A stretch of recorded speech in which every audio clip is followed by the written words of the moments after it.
3 minutos. Gente amada do meu coração, a paz. Hoje eu quero trazer para vocês uma palavra totalmente expositiva. Nós vamos ler a Bíblia e vamos comentando os versos, porque é o jeito que eu sei fazer. Eu não sei ficar girando no manto, não sei fazer esses negócios, infelizmente. Ou felizmente, né? Porque Deus usa cada um do jeito que Ele quer. Separei hoje para vocês uma palavra que já tá martelando na minha vida já faz alguns dias, sabe? Sabe quando fica aquele negócio cutucando? Assim, pra você falar várias vezes, pra você falar, fala. E eu falo, meu Deus, ok, na hora certa, Senhor, que hora que é a hora certa? Aí eu entendi que é hoje. Estamos nos minutos da misericórdia. Preste atenção, gente. Deus é um Deus de misericórdia, mas Deus também é um Deus de juízo. Deus é um Deus de amor, mas Deus também é santidade. Se você quer saber, vou falar uma curiosidade bíblica pra você. Não existe pontuação na língua hebraica. Não existe ponto final, ponto de exclamação, não existe ponto de interrogação. Então, para você saber, por exemplo, o tom que foi dito algo, é muito difícil, né? O tom que o profeta quis dizer, o tom que Deus quis dizer. A gente vai ver um pouco sobre tom de voz nesse texto, você vai ver por que eu estou falando isso. Então, a língua hebraica, ela tem uma tática, tá? Uma tatiquinha ali, um macetezinho. Quando você quer evidenciar algo muito importante, você diz 2 vezes. Não é que a pessoa é gaga, não. Ela diz 2 vezes de propósito. Então, por exemplo, quando Jesus quer falar com ênfase, ele fala Jerusalém, Jerusalém. Ou então quando você vai ver Deus falando com Moisés, ele fala Moisés, Moisés. Quando ele fala dobrado, é sinal de que algo muito importante será dito. Preste atenção. Então o dobrar a palavra é uma tentativa de Deus de demonstrar que o tom é de seriedade. Agora, quando você vai ver os atributos de Deus na Bíblia, você encontra que Deus é amor, você encontra que Deus é bom, você encontra que Deus é soberano, você encontra que Deus cura, que Deus guarda, que Deus sustenta, tudo isso você encontra. Mas tem uma vez que a Bíblia coloca 3 vezes a mesma palavra. 3 vezes. Quando você vai ver em Isaías, no capítulo 6, a visão que Isaías tem das regiões celestiais, e ele vê os 2 serafins, né, que são aqueles seres de 6 asas, rodando em volta do trono, o Altíssimo sentado, e eles gritam, Santo, Santo, Santo. Aí o outro, Santo, Santo, Santo. Aí o outro, Santo, Santo, Santo. Por que 3 vezes? Para demonstrar o tamanho da seriedade do que está sendo dito. Preste atenção. O seu Deus, acima de ser amor, acima de ser bom, acima de ser justo, ele é santo. Uma coisa não exclui a outra, claro, mas quando nós olhamos como um Deus santo, nós perdemos, e graças a Deus que perdemos, aquela ideia limitada do Deus que ele é só amor. Porque Deus não é só amor. Deus, ele é santidade acima de tudo. E por que eu estou dizendo santidade? Porque Jesus, ele é um Deus de aceitação. Mas em qual sentido de aceitação? Ele aceita você como está, mas ele não aceita que você permaneça como está. Então ele é um Deus de meia aceitação. Ele aceita o pecador independente do estado em que esteja. Mas ele não aceita que permaneçamos daquele jeito na presença dele, porque ele é santo. Santo, a palavra santo significa separado. É isso que quer dizer a palavra santo. Separado, Deus é separado do pecado.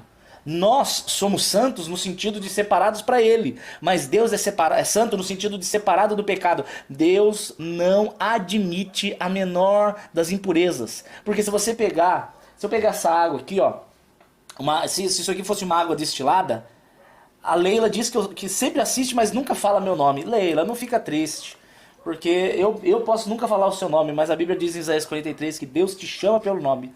É isso que importa. Deus abençoe sua vida. Se eu pegar uma garrafinha dessa, de água destilada, ela vai ser 100% H2O. Ela vai ser H2O puro, se for uma água destilada, tá? Porque isso aqui não é uma água destilada, isso aqui é uma água de beber, então ela tem sais minerais diluídos. Mas se você pegar uma água destilada e você colocar um grãozinho que seja de areia, ela deixou de ser água pura. Ela não é mais pura, ela é uma água com impureza. Então isso quer dizer que a santidade de Deus significa que Deus não suporta o pecado. E eu não estou falando isso para que você se sinta indigno, injusto e sujo para chegar diante da presença dele. Não, porque o sangue de Cristo te purifica. Mas eu estou dizendo isso para que você não ache em nenhum momento que Deus permite que algo aconteça com você porque ele é mau. Isso é impossível. Deus nunca permitirá que algo ruim aconteça aos filhos. Por quê?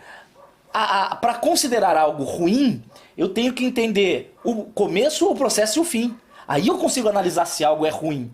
Vou dar um exemplo para você. Se eu olhar uma mulher na hora que ela está dando à luz, ela tem dor. Então se eu for considerar só o momento do parto, o momento da dor, eu vou considerar que ter um filho é ruim.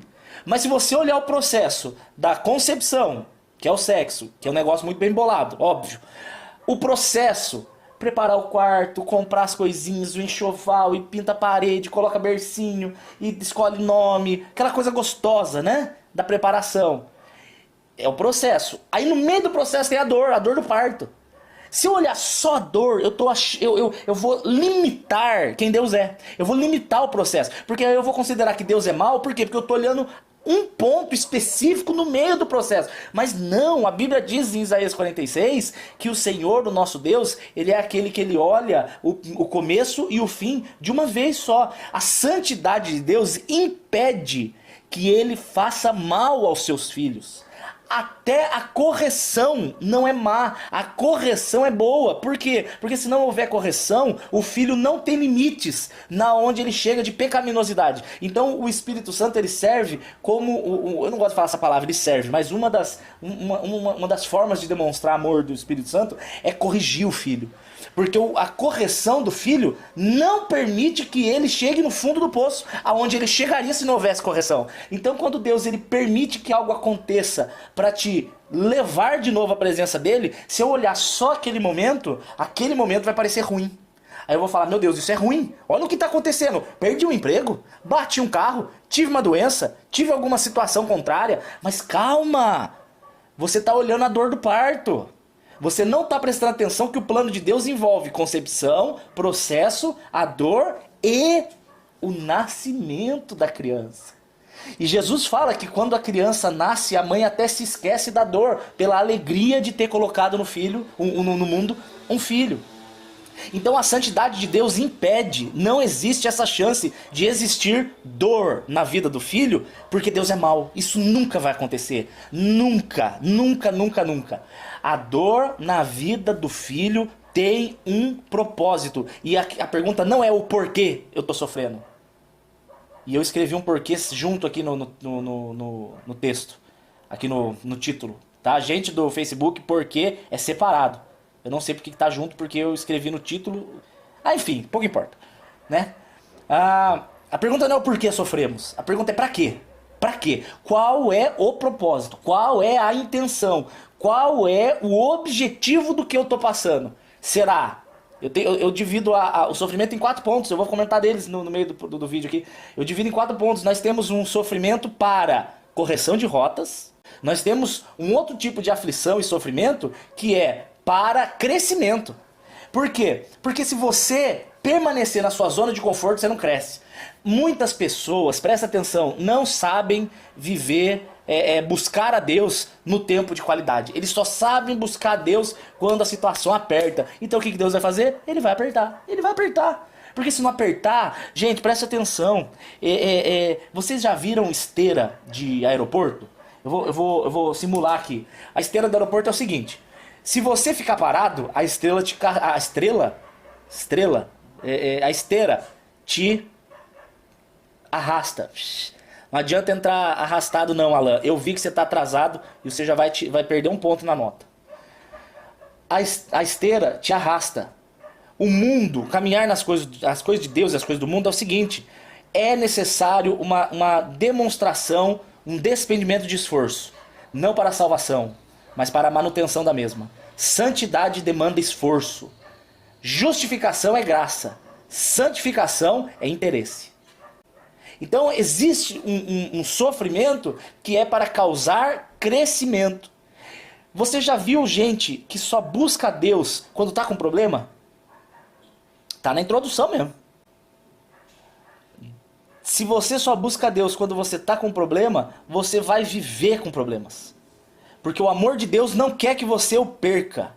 O amor de Deus não quer que você se afaste. O amor de Deus não quer que você esfrie. Então, se você só busca a presença no problema, Deus vai te enfiar no meio do problema. E não é porque ele é mau.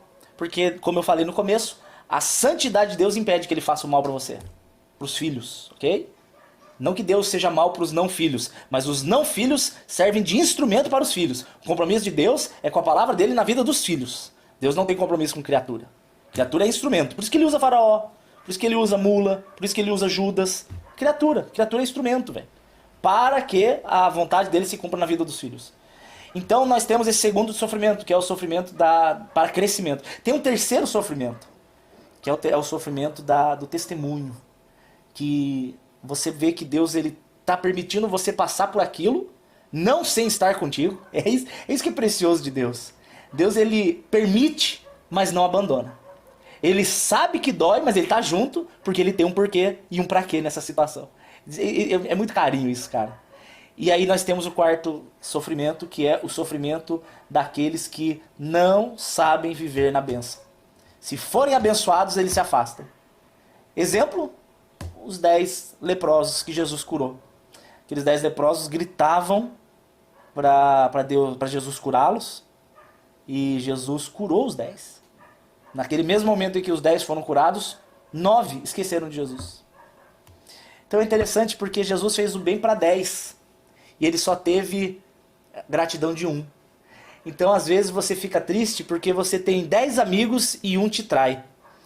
Aí o louco é que de 10 amigos que você tem, 1 te trai e você fica triste por 1. Mas olha a visão de Jesus como é diferente. De 10 leprosos, ele se alegrou porque 1 voltou para se agradecer. Para agradecer. Então, ao invés de Jesus sofrer pelos 9 que se perderam, ele se alegra pelo 1 que agradece. Jesus é fenomenal. Eu choro quando 1 amigo dos 10 que eu tenho me trai. Mas eu deveria estar alegre pelos 9. E Jesus me ensina isso, cara.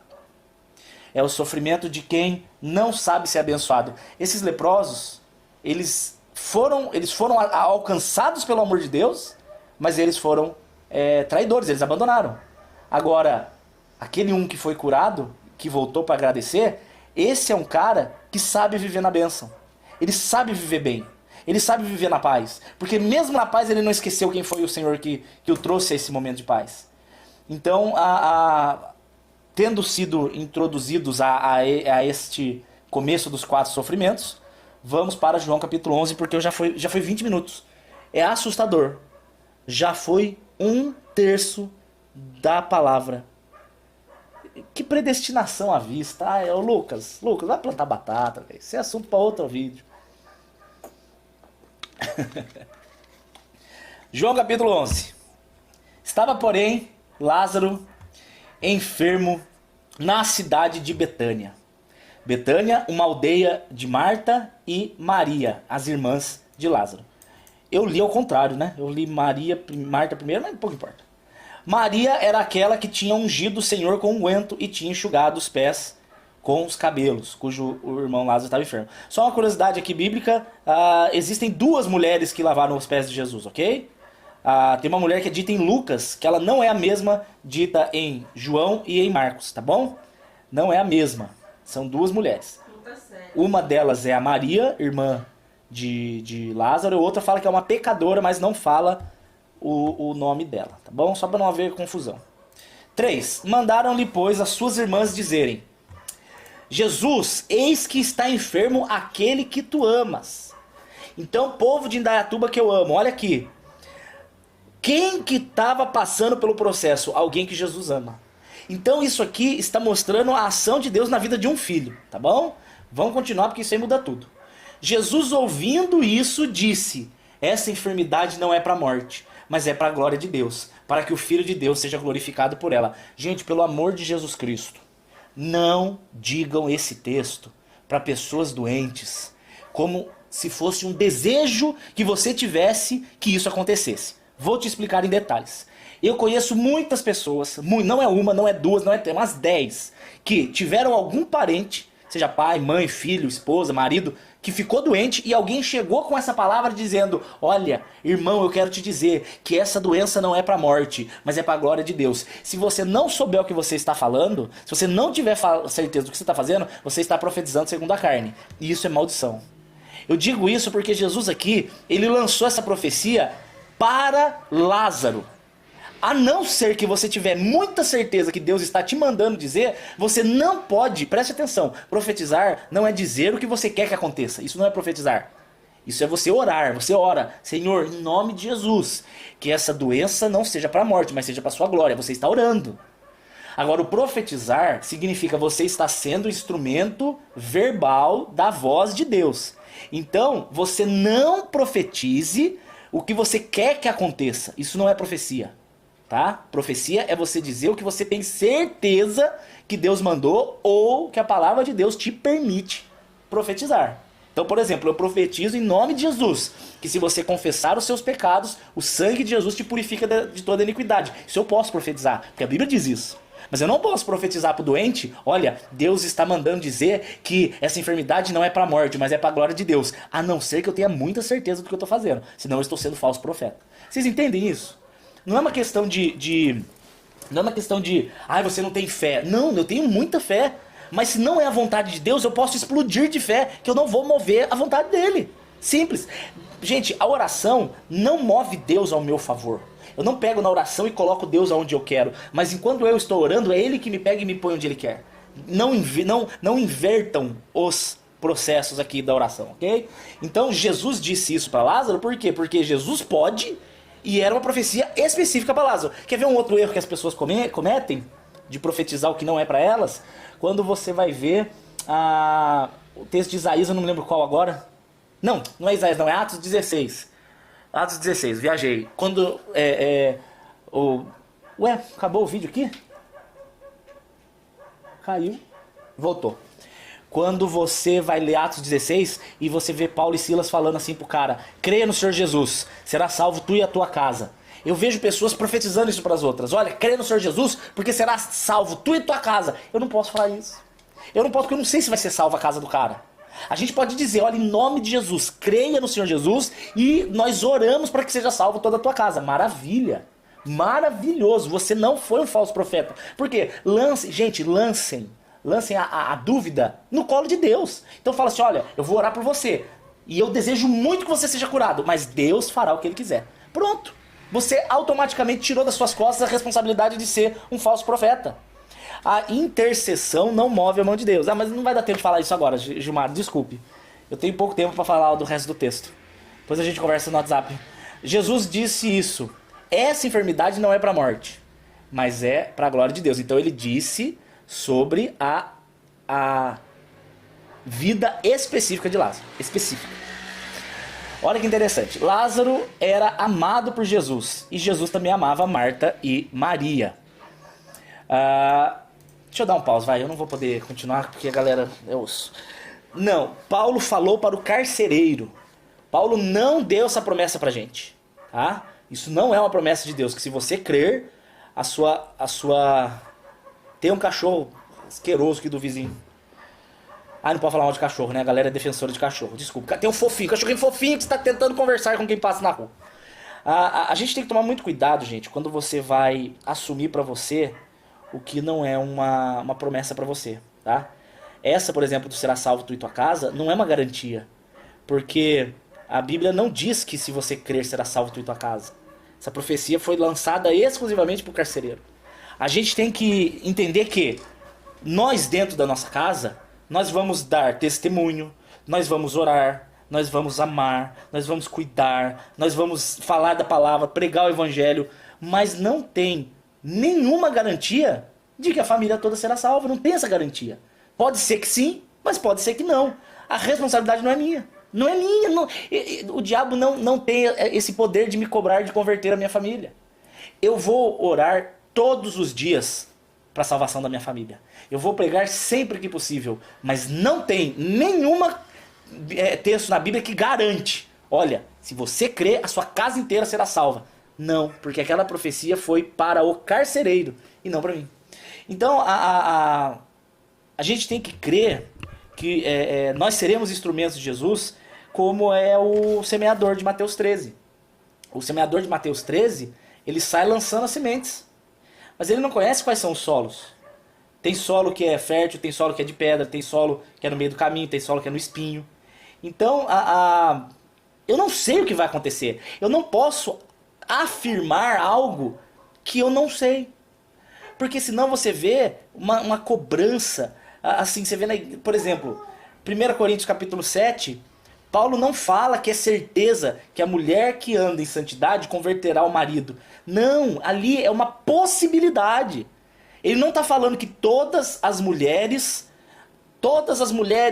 crentes vão converter o marido ímpio. Não tem essa garantia, não existe.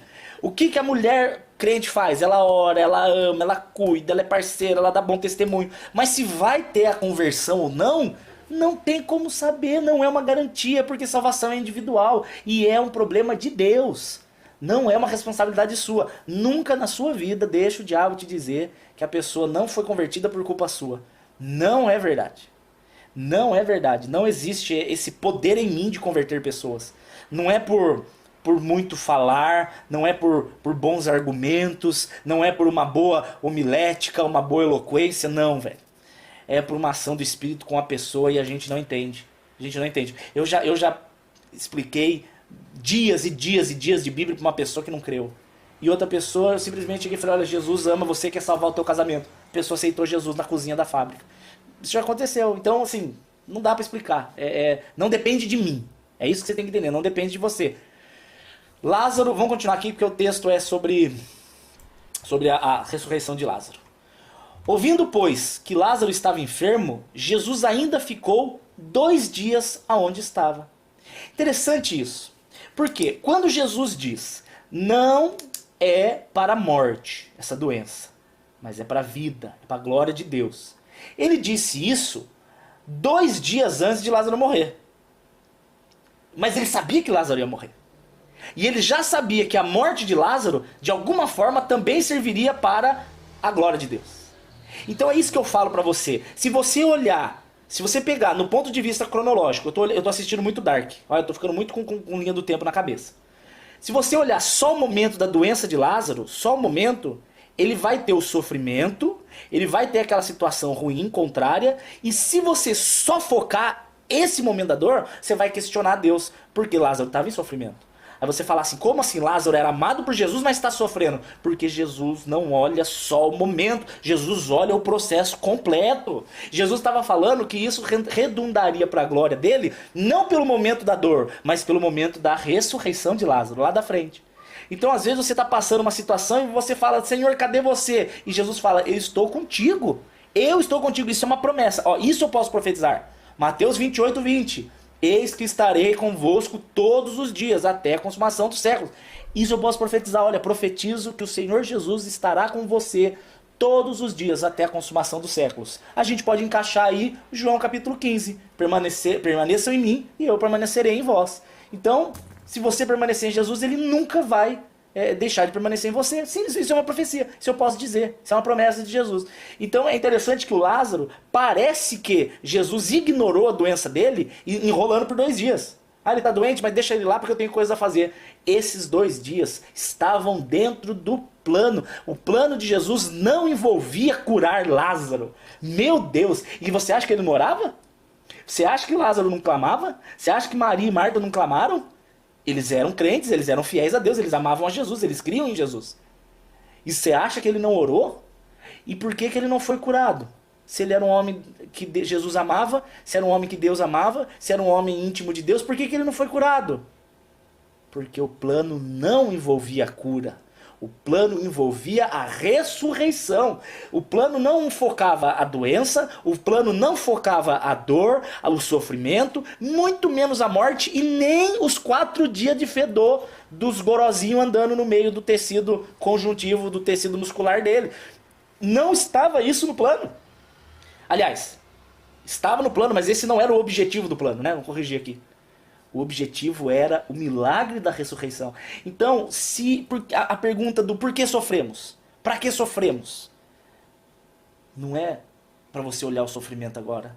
É para você olhar a ressurreição que resultará do sofrimento que você está passando. E aqui, essa ressurreição, ela não é literalmente uma ressurreição, né? A não ser que Deus queira que você morra e ressuscite. Aí é problema dele. Aí é você e Deus, não sei. Mas essa ressurreição é uma figura do resultado da mudança do processo que Deus quer fazer na sua vida. Então, vou dar um exemplo bobo.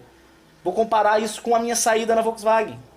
Eu entrei na Volkswagen com 18 anos e eu saí com 28 anos quando eu casei. Fiquei 10 anos na Volkswagen. Um pouquinho mais que isso. Porque com 17,5 eu já estava trabalhando. Nesse período de 10 anos, é o período dos 2 dias. Quando eu entrei na fábrica, Deus já sabia que eu não ficaria. É isso que é muito louco, cara. Eu tinha lá meus problemas, eu tinha as perseguições, tinha as lutas, o dia a dia, e Deus sabia, mas Ele não estava focando a dor do momento em si, ainda que Ele estivesse comigo, porque a Bíblia diz que Ele é o socorro bem presente na hora da angústia. Então Deus estava comigo, nunca deixou de estar comigo, mas o foco não era resolver a minha dor ali, porque tinha um processo maior, tinha um interesse maior. Era, você vai passar esses 10 anos, você vai conhecer Linéia, você vai casar com a Linéia, vocês vão ter um processo de abandonar os empregos, ela abandonou o dela, eu abandonei o meu, vocês vão me servir, vão viver, viver não da obra, mas viver a obra, entende? Então, quando eu entrei, Jesus já olhava o sair. Então, a ressurreição de Lázaro nesse processo profissional da minha vida foi no momento em que eu falei, estou indo embora, vou servir a Deus. Ali foi a ressurreição do problema. O problema do estresse que eu tinha lá dentro, da tristeza que eu tinha lá dentro, era a voz de Deus já me desvinculando daquilo que não era meu, daquilo que não era para mim. Então você vê aqui que Jesus, nesses 2 dias, ele propositalmente não foi para que Lázaro morresse, cara. Depois disso, ele disse aos seus discípulos, vamos para a Judéia. Vamos lá para o verso 11. Assim falou e disse, Lázaro, o nosso amigo, dorme, mas vou despertá-lo do sono. Disseram, pois, os seus discípulos, se dorme, então tá tudo bem. Mas Jesus dizia isso da sua morte. E eles, porém, achavam que Jesus falava sobre o sono, mesmo sono sono que a gente tem depois que come uma baciada de feijoada, que dorme no sofá. Fica soltando pum na cara da mulher, fica aquela barriga inchada, assistindo o Domingão do Faustão, domingo à tarde. Deus me livre.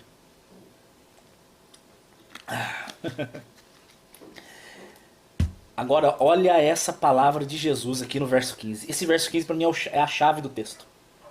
É a grande chavinha aqui, ó. E eu folgo aqui eu me alegro. Eu dou graças a Deus.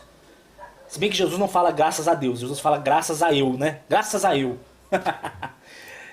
Folgo por amor de vocês, de que lá eu não estivesse, nesses 2 dias que Lázaro ainda estivesse vivo, para que vocês acreditem.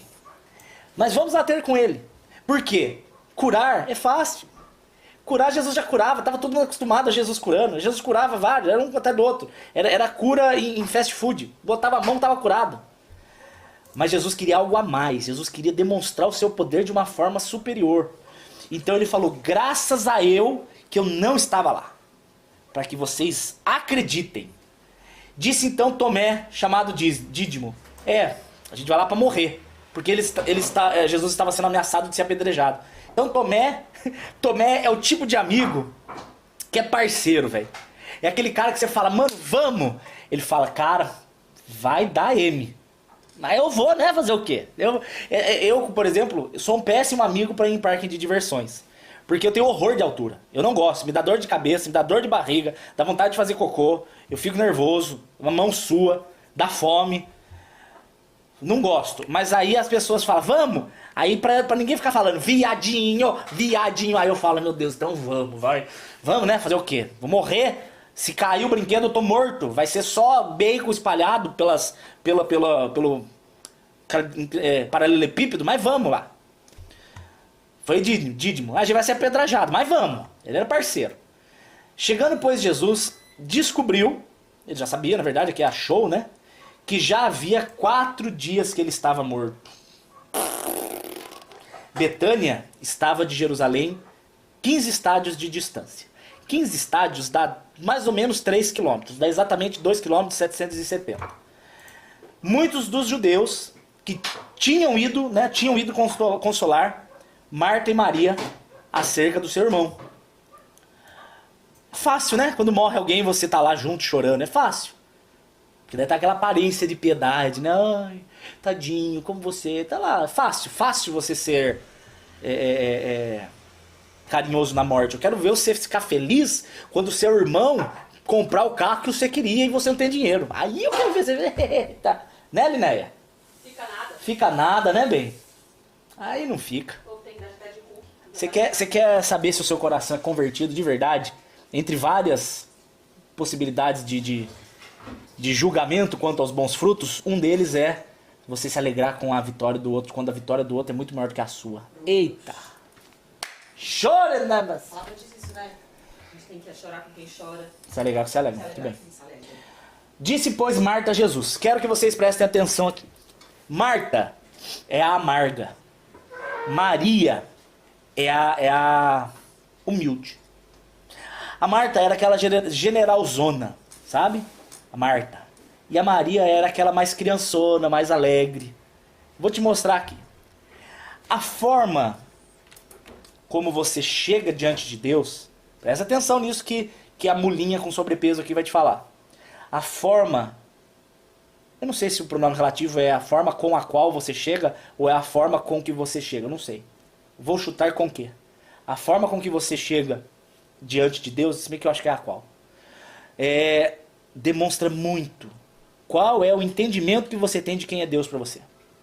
Se você é daqueles que fala, eu determino, você tá achando que Deus é seu empregado. Você é um pateta, você não entendeu nada. Se você chega para Deus falando assim, Deus, ou você faz a bênção ou eu não vou mais na igreja. Você tá achando que Deus é aquele seu amigo que você faz chantagem emocional. O jeito que você se achega demonstra o seu entendimento que você tem de quem Deus é. Marta e Maria tinham um entendimento diferente de quem Jesus era, porque as duas chegam com a mesma frase, mas ditas de maneiras diferentes. E a demonstração das maneiras diferentes, através das quais elas se relacionaram com Jesus, demonstra claramente o coração delas, porque nós vamos ver a resposta diferente que Jesus deu. A Bianca perguntou se eu fiz letras. Eu não, detesto português. Tenho horror. Objeto subordinado direto, tenho horror disso. Ouvindo Marta que Jesus vinha, ela saiu ao encontro. Olha aqui. E Maria, porém, ficou assentada em casa. Disse Marta a Jesus, Jesus, se o Senhor estivesse aqui, meu irmão não teria morrido. Parece que Maria cobrou Jesus.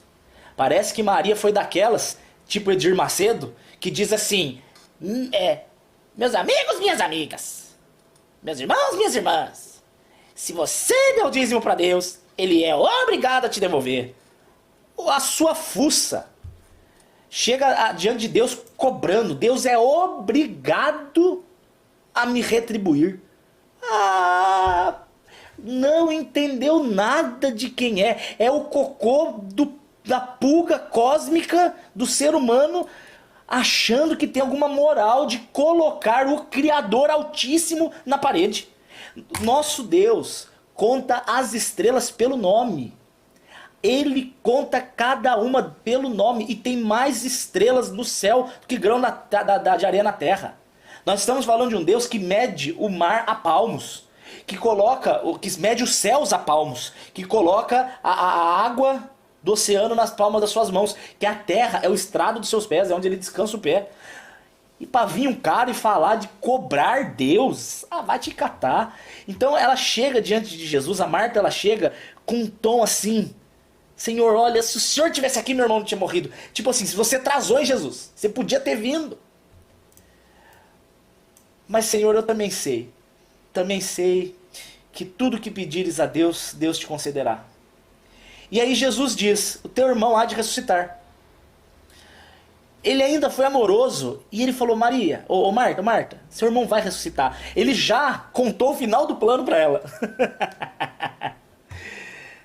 Mas Marta quis treta gospel, Marta quis treta teológica, querendo se colocar mais inteligente que Jesus. Jesus, eu sei.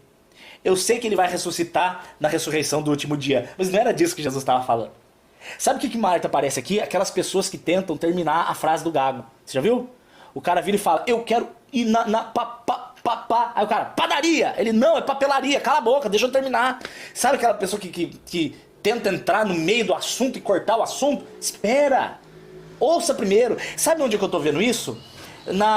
Quando você vai ver a internet, quando você fala uma coisa, a pessoa lê a primeira parte do que você disse e ela já tira a conclusão e já começa.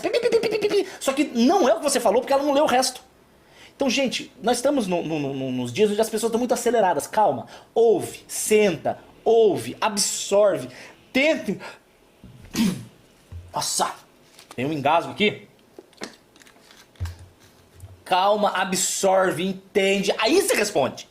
Aí você dá a sua conclusão. Senão você fica chato, é ansioso. Você vai contar a história, a pessoa fica terminando. Então eu tava lá, não sei o quê. Não, cala a boca, velho, deixa eu terminar, ô caramba.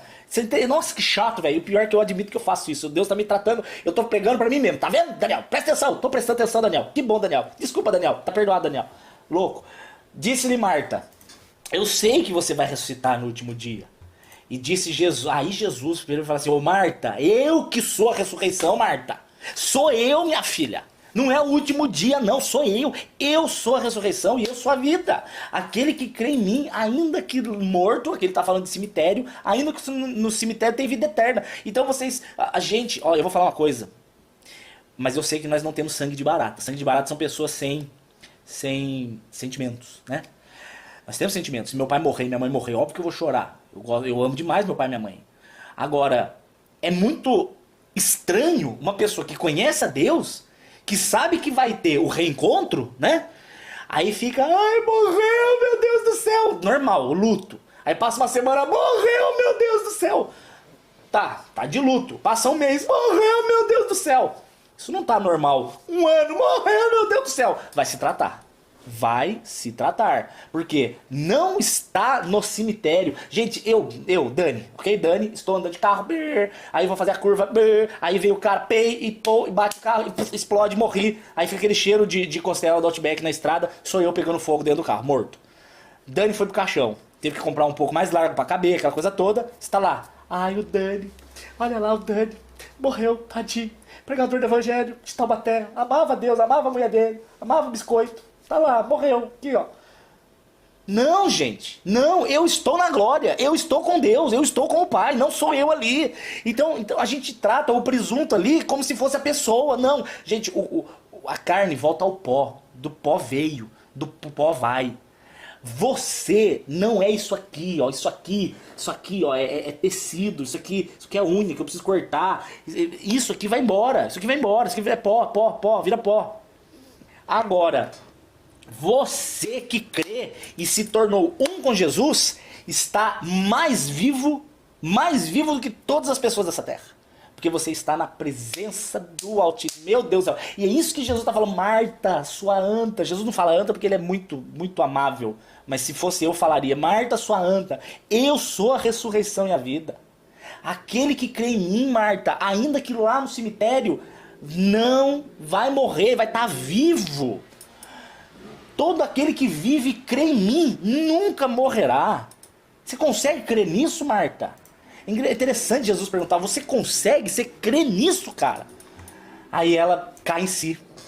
Senhor, sim, eu entendi, eu creio. Tu és o Cristo, o Filho do Deus vivo. A autoridade de Jesus, quando ele evoca para ele mesmo, fala, eu sou a ressurreição e a vida. Sabe uma cena que eu tenho na minha cabeça? Que quando Jesus ele falava algo muito do poder dele, eu sinto que o olho dele ficava de luz e o chão tremia. E ficava tudo escuro atrás. Depois que ele falava, voltava ao normal. Aí ele ficava com aquela cara serena. Então é tipo assim, seu irmão há de ressuscitar. Aí ela, eu sei que há de ressuscitar no último dia. Aí Jesus fala, eu sou a ressurreição e a vida. Depois volta ao normal. Aí ela, Senhor, sim. Eu sei, Senhor, eu entendi. É como se a autoridade dele viesse. Eu acho muito incrível porque eu sinto e eu vivo essa autoridade quando eu tô muito triste e eu oro, e o fato de eu estar orando e eu coloco um louvor, o meu emocional é mudado por um ambiente que fica transformado. É impressionante.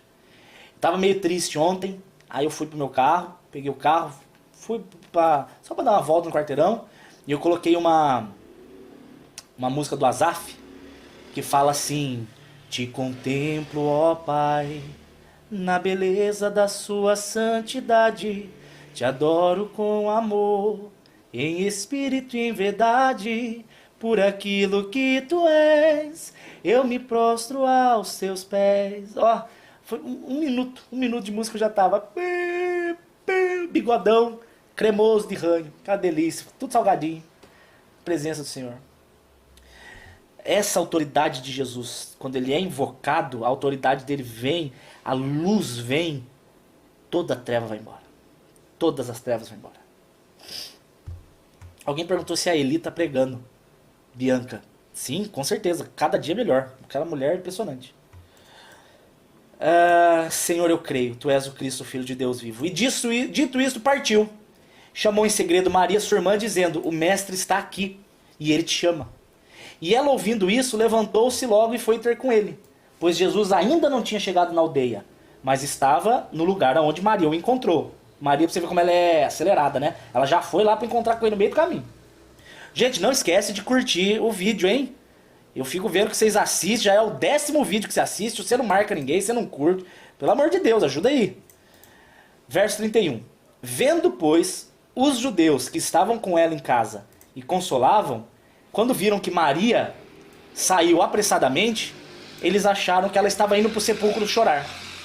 Porém, Maria foi atrás de Jesus. Interessante, né? As pessoas julgam muito errado o que a gente está fazendo, né? A pessoa foi para adorar Jesus e eles acharam que ela estava indo chorar. Quantas vezes você está indo fazer algo bom para Deus e as pessoas julgam você como mal, né? Mas não se importa. Vai atrás de Jesus do mesmo jeito. Pouco importa o que as pessoas acham. Maria então chegou aonde Jesus estava e, vendo-o, olha a diferença, lançou-se aos seus pés. Olha a diferença. Marta saiu correndo na direção de Jesus para aparentemente colocar o dedo na cara dele. Falou: onde é que você estava? Você não veio curar seu amigo? E aí ela levou na lata. Agora Maria não. Maria foi e Maria se lançou. Gente, não confundam, essa não é a Maria, esposa de José, tá? Essa é a Maria, irmã de Lázaro, é outra. E ela se lançou nos pés de Jesus. E ela disse: Senhor, se o Senhor estivesse aqui, meu irmão não teria morrido. Ela diz isso chorando. Ela diz isso ajoelhada. Ela diz isso ao pé de Jesus. É impossível que qualquer um de vocês se ajoelhe diante dos pés de Jesus, chorando e clamando, e não seja ouvido. Impossível. Existem orações que chegam no ouvido de Deus. E existem orações que tocam o coração de Deus. Olha, gente, deixa essa frase falar contigo aí no teu coração. Tem oração que chega no ouvido, mas tem oração que toca o coração de Deus. Jesus, quando a viu chorar, e também chorando os judeus que com ela vinham, moveu-se em seu espírito, perturbou-se, e disse: onde vocês o puseram? E disseram-lhes: Senhor, venha e veja. E Jesus chorou. Por que Jesus chorou? Jesus não chorou porque Lázaro morreu. Com certeza não. Por que eu posso te afirmar isso? Porque ele esperou Lázaro morrer. Ele ficou 2 dias enrolando para que Lázaro morresse. Então como que ele choraria por algo que ele planejou? Não faz sentido. Além do que, ele sabia que Lázaro seria ressuscitado. Então ele não chorou pela morte de Lázaro. O que eu entendo é que Jesus chorou tanto pela incredulidade, mas eu acho que ele chorou, isso é uma interpretação minha, ok? Eu acho que ele chorou por ver o resultado do pecado na criação de Deus. Então é como se Jesus olhasse a pessoa morta, os outros chorando, a incredulidade, os discípulos que ainda duvidavam dele, e Jesus olha e Jesus chora pelo resultado do pecado no ser humano. Isso é uma interpretação minha, tá? Isso aqui é uma conjectura minha. Jesus olhou aquela situação e pensou: não era para ser assim. Não era para o pecado ter feito isso. não foi o que eu, não era o que eu gostaria, mas foi o que precisou ser feito, ser permitido. Enfim, a gente pode filosofar o quanto você quiser quanto à existência de Satanás, mas eu acho que olhar aquela situação foi muito triste. E Jesus chorou. Disseram, pois, os judeus, está chorando porque amava Lázaro. E alguns ainda disseram, insensíveis de uma figa, né? Não podia ele também, já que abriu os olhos de cegos, fazer também com que esse não morresse? Mas Jesus, pois, movendo-se outra vez em si mesmo, veio ao sepulcro, e era uma caverna, e tinha uma pedra posta sobre ela. E disse Jesus, tirem a pedra. E Marta falou, mas Senhor, está fedido, 4 dias morto, já está cheirando carniça. Mas não pode falar carniça, né, porque é ofensivo. Então disse Jesus, Marta, eu já te disse que se você crer, você verá a glória de Deus. Eu já falei, Marta. Gente do céu, tem que falar 10 vezes a mesma coisa pra vocês. Isso é pra mim também, ok? Tiraram a pedra, Jesus levantou os olhos. Nossa, eu precisava de mais uns 40 minutos, não vai dar não. Vou ter que acelerar.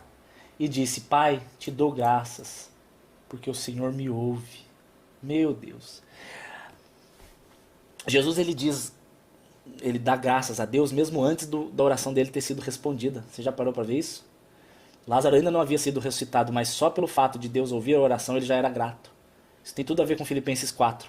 Quando a Bíblia diz você apresentar diante de Deus as suas orações, suas súplicas, né? 4:6, Filipenses 4:6.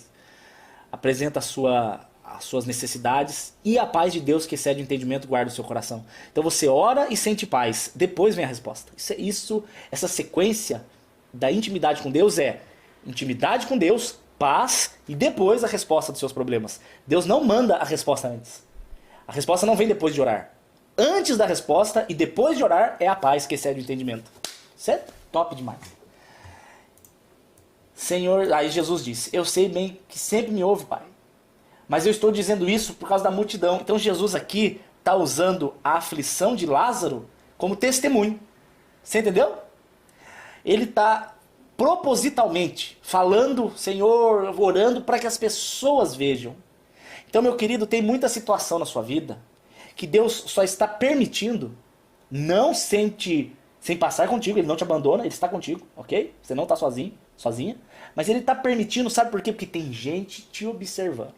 Sua mãe está te olhando, seu pai está te olhando, seus filhos estão te olhando, seu marido, a sua esposa, seus parentes, seus vizinhos, seu amigo no serviço, ele está te olhando. Ele está vendo as suas reações, ele está vendo a sua postura, ele está vendo como é que você reage e não é para te julgar não.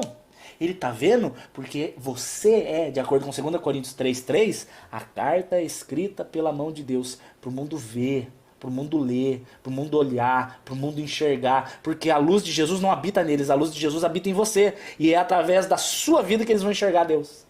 Então Deus permitiu a morte de Lázaro para transformar Lázaro num farol que brilhava no meio das trevas daquele lugar. Lázaro foi um dos maiores testemunhos do poder de Deus. Mas para que a vida de Lázaro se tornasse um testemunho, foi necessário primeiro o sofrimento. Então, olha aqui, verso 43. Jesus disse em grande voz, Lázaro, sai para fora. Há algumas conjecturas que dizem que Jesus falou Lázaro, porque se Jesus falasse sai para fora, todo morto que estava lá saía. Teria se tornado um apocalipse zumbi. Então Jesus fala, Lázaro, a minha palavra é específica para você. Isso aqui mostra um cuidado de Deus individual. Ei, Deus ama a igreja, Deus ama os seus filhos, Deus ama sim, mas o cuidado de Deus é individual. Assim como uma mãe que tem vários filhos, sabe o que cada um gosta. Minha mãe sabe o que eu gosto, o que a minha irmã Laís gosta, o que minha irmã Laura gosta, o que meu pai gosta. Ela sabe qual é o gosto de cada um, ela sabe qual é a dificuldade de cada um, ela sabe diferenciar as necessidades, apesar de amar os filhos, supostamente da mesma maneira, porque eu acho que isso é mentira, eu acho que pai tem os preferidos, mas eles não admitem nunca, né? No caso do meu pai e da minha mãe é a Laura. Aí a Laura é a preferida dos dois, aí a Laís é mais preferida do meu pai, e aí eu sou o que sobra porque sou menino, né? Aí eu tenho que me lascar mesmo.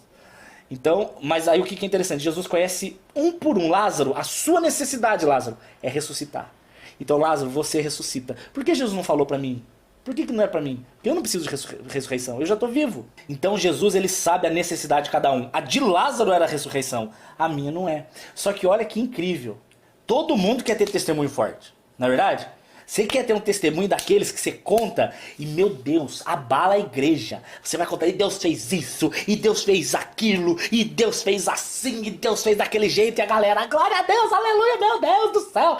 Como Deus é na vida desse homem. Todo mundo quer isso.